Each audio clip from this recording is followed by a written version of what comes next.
విశ్వ నటుడు Kamal Haasan Kollywood star director Shankar కాంబినేషన్లో భారతీయుడు 2 లేటెస్ట్ మూవీ వస్తుంది. గతంలో వచ్చిన బ్లాక్ బస్టర్ మూవీ భారతీయుడు సినిమాకు ఈ సినిమా సీక్వెల్ గా తెరకెక్కుతుంది. ఈ సినిమాలో కాజల్ అగర్వాల్ హీరోయిన్ గా నటిస్తోంది. అలాగే ఈ సినిమాలో సిద్ధార్థ్, రకుల్ ప్రీతి సింగ్, ప్రియా భవానీ శంకర్, బాబీ సింహ, ఎస్జే సూర్య తదితరులు ముఖ్య పాత్రలు పోషిస్తున్నారు. Young music sensation Anirudh Ravichandan ఈ సినిమాకి మ్యూజిక్ అందించారు. తాజాగా మూవీ మేకర్స్ ఈ సినిమా జూన్లో థియేటర్స్కి రానున్నట్లు ప్రకటించారు. అయితే విడుదల తేదీపై మాత్రం క్లారిటీ ఇవ్వలేదు. ఇప్పుడు ఈ సినిమా జూన్లో విడుదల కావడం కష్టమని తెలుస్తుంది. పాన్ ఇండియా స్టార్ ప్రభాస్ నటిస్తున్న పాన్ వరల్డ్ మూవీ కల్కి 2898 AD సినిమా జూన్ 27న గ్రాండ్గా రిలీజ్ కాబోతోంది. ముందుగా ఈ మూవీ మే 9న విడుదల కావాల్సి ఉంది.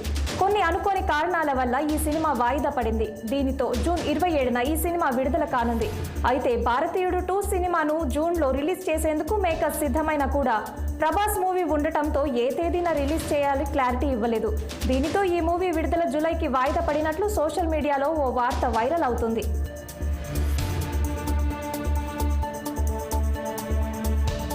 బాలీవుడ్ స్టార్ హీరో హృతిక్ రోషన్ నటించిన క్రిష్ సిరీస్ సూపర్ హిట్ గా నిలిచింది.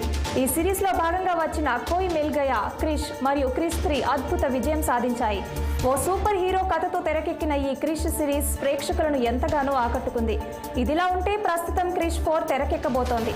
తాజాగా ఈ మూవీ గురించి సిద్ధార్థ్ ఆనంద్ ఓ క్రేజ్ అప్డేట్ ఇచ్చారు. అయితే క్రిష్ 4 మూవీ గురించి అప్డేట్ వచ్చింది. త్వరలోనే ఈ మూవీ సెట్స్ పైకి వెళ్తుందని హృతిక్ రోషన్ అప్డేట్ ఇచ్చారు. ఈ సినిమాకు హృతిక్ రోషన్ తండ్రి రాకేష్ రోషన్ దర్శకత్వం వహించాల్సి ఉండగా ప్రస్తుతం ఆయన ఈ సినిమాకు దర్శకత్వం వహించడం లేదని తెలుస్తుంది. దాంతో ఈ సినిమాను తెరకెక్కించే బాధ్యత సిద్ధార్థ్ ఆనంద్ తీసుకున్నట్లు సమాచారం. దీనితో ఈ సినిమాపై సోషల్ మీడియాలో విపరీతమైన బజ్ ఏర్పడింది. కానీ దీని గురించి ఇంకా మేకర్స్ నుంచి అధికారికంగా ప్రకటన రావాల్సి ఉంది. ప్రస్తుతం హృతిక్ రోషన్ వార్ 2 సినిమా షూటింగ్లో బిజీగా ఉన్నాడు. వార్ 2 సినిమా తర్వాత క్రిష్ 4 గురించి ఏమైనా అప్డేట్ వస్తుందేమో చూడాలి. Siddipet BRS MLA Harish Rao jam అయిన ట్రాఫిక్ ను క్లియర్ చేశారు. లోక్సభ ఎన్నికల ప్రచారంలో భాగంగా గత రాత్రి దుబ్బాక ఎమ్మెల్యే కొత్త ప్రభాకర్ రెడ్డితో కలిసి మెదక్ పార్లమెంట్ అభ్యర్థి వెంకట్రామరెడ్డికి మద్దతుగా అక్బర్పేట భూపల్లి మండల కేంద్రంలో రోడ్ షో నిర్వహించారు. అనంతరం దుబ్బాకలో traffic jam ఏర్పడగా Harish Rao car దిగి స్వయంగా ట్రాఫిక్ ను క్రమబద్ధీకరించారు. అడ్డదిడ్డంగా వెళ్తున్న వాహనాలను నియంత్రించడంతో ట్రాఫిక్ క్లియర్ అయింది. హరీష్ రావు ట్రాఫిక్ ను స్వయంగా నియంత్రించడం అందరినీ ఆకట్టుకుంది. దీంతో వాహనదారులు ఊపిరి పీల్చుకున్నారు. దీనిపైన నెటిజన్లు రకరకాలుగా స్పందిస్తున్నారు. హరీష్ రావు బెస్ట్ పొలిటీషియన్ అని ఒకరు కామెంట్ చేస్తే, ట్రాఫిక్ లో ఆయన ఇరుక్కుపోయాడు కాబట్టి ఇలా చేశారని మరొకరు, అధికారంలో లేనప్పుడే ఇలాంటివి గుర్తొస్తాయని ఇంకొకరు కామెంట్ చేశారు. పాక్ సంతతికి చెందిన లేబర్ పార్టీ నేత సాదిక్ ఖాన్ లండన్ మేయర్గా భారీ మెజార్టీతో వరుసగా 3వ గెలుపొందారు. మేయర్ పదవికి మొత్తం 13 మంది పోటీ పడగా లండన్ మేయర్ 89 లక్షల మంది జనాభాకు ప్రాతినిధ్యం వహిస్తారు. 2000 సంవత్సరంలో పదవి ఏర్పాటయ్యాక వరుసగా 3 పర్యాయాలు మేయర్గా ఎన్నికైన నేతగా సాదిక్ ఖాన్ రికార్డు సృష్టించారు. అమెరికాలోని ఓ నర్సు రాక్షసిలా మారి రోగులను పొట్టన పెట్టుకుంది.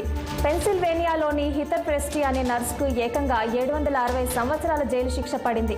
3 ఏళ్ల పాటు ప్రాణాంతకమైన ఇన్సులిన్ను అధిక మోతాదులో ఇవ్వడంతో 17 మంది రోగులు ప్రాణాలు కోల్పోయినట్టు ప్రెస్టీలో ఆరోపణలు నమోదయ్యాయి. 3 హత్యలు, 19 హత్యాయత్నాల్లో నేరాన్ని అంగీకరించింది.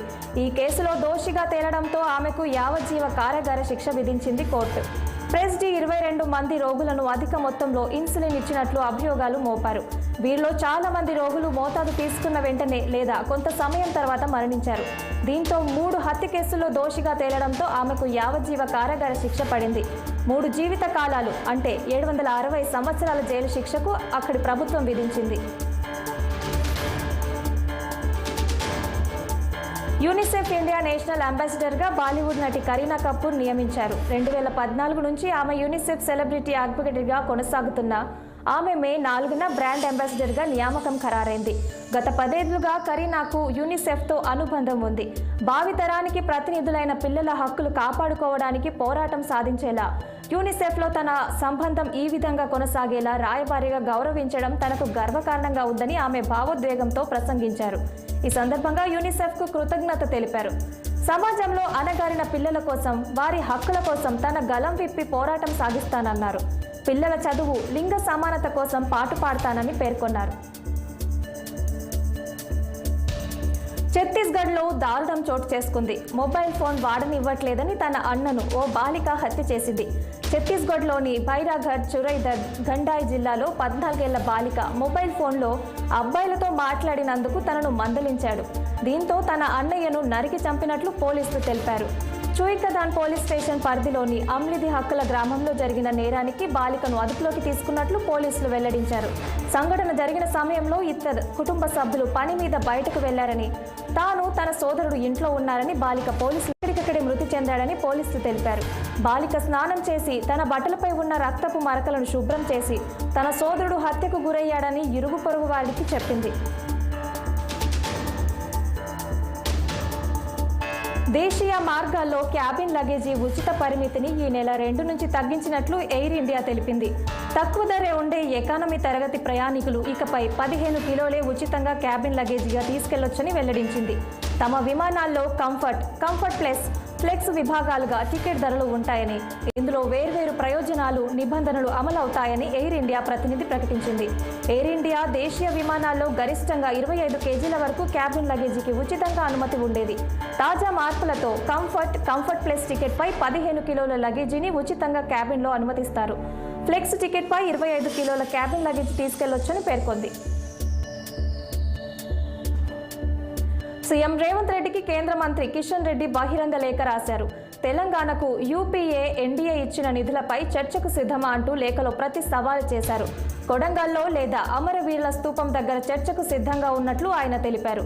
అర్థవంతమైన చర్చకు ఆహ్వానిస్తున్నానంటూ లేఖలో పేర్కొన్నారు. 10 ఏళ్లలో తెలంగాణకు కేంద్రం 9 లక్షల కోట్లు ఇచ్చిందంటూ కిషన్ రెడ్డి గుర్తు చేశారు. ఎన్నికల్లో పోటీ చేసే హక్కు రాజ్యాంగంలో అన్ని పార్టీలకు కల్పించిందని వ్యాఖ్యానించారు. ఈ ఎన్నికల్లో తమ అభ్యర్థులకు మద్దతుగా ప్రచారం చేసుకునే హక్కు కూడా పార్టీలకు ఉందన్న ఆయన ఈ ప్రచారాల్లో తాము సాధించిన ఘనతలు చెప్పుకోవచ్చారు. తెలుగుదేశం పార్టీకి కేంద్ర ఎన్నికల సంఘం ఝలకిచ్చింది. ల్యాండ్ టైటిలింగ్ యాక్ట్ పై టీడీపీ తప్పుడు ప్రచారం చేస్తోందని ఈసీకి మల్లాది విష్ణు ఫిర్యాదు చేశారు. నిబంధనలకు వ్యతిరేకంగా టీడీపీ వ్యవహరిస్తోందంటూ కంప్లైంట్లో పేర్కొన్నారు. వైసీపీ ఫిర్యాదుపై స్పందించిన ఎన్నికల కమిషన్ ఆ పార్టీపై చర్యలు తీసుకోవాలని ఏపీ సిఐడికి ఆదేశాలు జారీ చేసింది. ఫిర్యాదు కాపీని సిఐడి అడిషనల్ డీజీకి పంపి వెంటనే చర్యలపై నివేదిక ఇవ్వాలని ఆదేశించింది ఈసీ.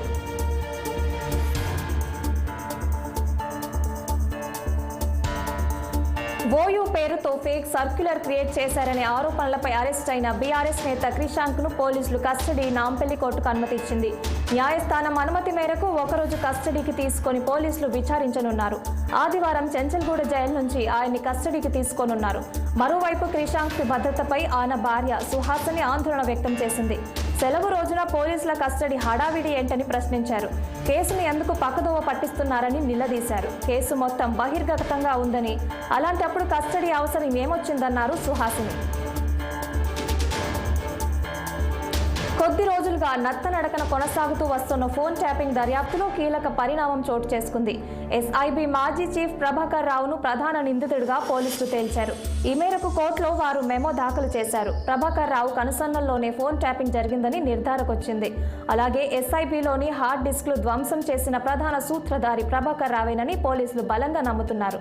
ప్రభాకర్ రావు చెప్పిన నెంబర్లను ప్రణీత్ రావు ట్యాపింగ్ చేశారని పోలీసులు విచారణలో వెల్లడించారు. ఇక ఫోన్ ట్యాపింగ్ వ్యవహారం వెలుగులోకి రాగానే ప్రభాకర్ రావు అమెరికాకు వెళ్లిపోయారు. ఆయన కోసం వేట ప్రారంభమైంది. ప్రభాకర్ రావు కోసం ఇప్పటికే పోలీసులు లుకౌట్ నోటీసులు జారీ చేశారు. గుంటూరు రైల్వే స్టేషన్లో ఉద్రిక్తత నెలకొంది. విశాఖపట్నం నుంచి సికింద్రాబాద్ వెళ్లే జన్మభూమి సూపర్ ఫాస్ట్ ఎక్స్ప్రెస్ రైలు ఆవు మాంసం తరలిస్తున్నారంటూ హిందూ సంఘాలు ఆందోళనకు దిగాయి. ఘటనా స్థలానికి చేరుకున్న తాళ్లయ్యపాలెం శైవక్షేత్ర పీఠాధిపతి శివస్వామి, ఆయన అనుచరులు రైలు బండిని కదలనివ్వకుండా రైలు రోకో నిర్వహించారు. బాక్స్లో మాంసం ఉందని, దాన్ని ఓపెన్ చేసి చూపించాలని హిందూ సంఘాలు పట్టుబడ్డాయి. ఈ క్రమంలో ఆర్పీఎఫ్ సిబ్బంది, పోలీసుల మధ్య తోపులాట జరిగింది. ట్రైన్లోకి ఎక్కి హిందూ సంఘాల నాయకులు ట్రైన్ చైన్ లాగడంతో ట్రైన్ ఆగింది.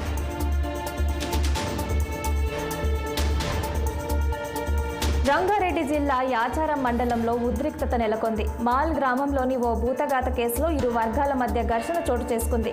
పరస్పరం దాడులు చేసుకున్నారు. అయితే ఈ వ్యవహారంలో పోలీసులు అత్యుత్సాహం ప్రదర్శించారని గ్రామస్తులు ఆరోపించారు. అక్కడున్న విలేకరులపై సీఐ చిందులేశాడు. తన గురించి తెలియదంటూ హెచ్చరించారు. వార్త కవర్ చేస్తున్న విలేకరులపై కేసు పెడతానంటూ విలేకరులను భయభ్రాంతులకు గురి చేశారు. దీనితో భయభ్రాంతులకు గురైన విలేకరులు వార్తను బయటకు రానివ్వలేదు. ఘటన ప్రాంతంలో ఉన్న కొందరిని జీప్లోకి ఎక్కించడంతో పోలీసులు హుకుం జారీ చేశారు సీఎం శంకర్. బులెటిన్లో